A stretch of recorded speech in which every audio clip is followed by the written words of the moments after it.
السلام علیکم۔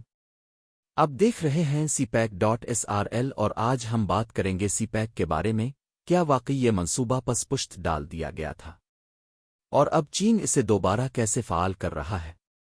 آئیے جانتے ہیں تفصیل سے۔ 2018 کے بعد سی پیک کے کئی بڑے منصوبے تعطل کا شکار ہو گئے تھے۔ چین نے وقتی طور پر اپنی سرمایہ کاری کو محدود کر دیا تھا اور پاکستان میں بھی سیاسی اور اقتصادی عدم استحکام نے اس میں رکاوٹیں پیدا کیں۔ لیکن اب چین نے اپنی حکمت عملی میں تبدیلی کی ہے اور ایک نئی پالیسی کے تحت آگے بڑھ رہا ہے۔ چین نے مقامی آبادی میں مثبت رائے عامہ پیدا کرنے کے لیے صحافیوں، دانشوروں اور حکومتی افسران کو بریفنگ دینا شروع کر دی ہے۔ حال ہی میں بیجنگ میں ایک اہم اجلاس منعقد ہوا جس میں پاکستانی ماہرین نے شرکت کی اور بلوچستان کی ترقی کے لیے نئے منصوبے زیر بحث آئے۔ چینی ماہرین نے تجویز دی ہے کہ بلوچستان میں صحرائی زراعت کو فروغ دینے کے لیے وہی ٹیکنالوجی متعارف کرائی جائے جو چین نے اپنے صحرائی علاقوں میں استعمال کی۔ اس سے بلوچستان کی زراعت اور ماحولیات میں مثبت تبدیلی آ سکتی ہے۔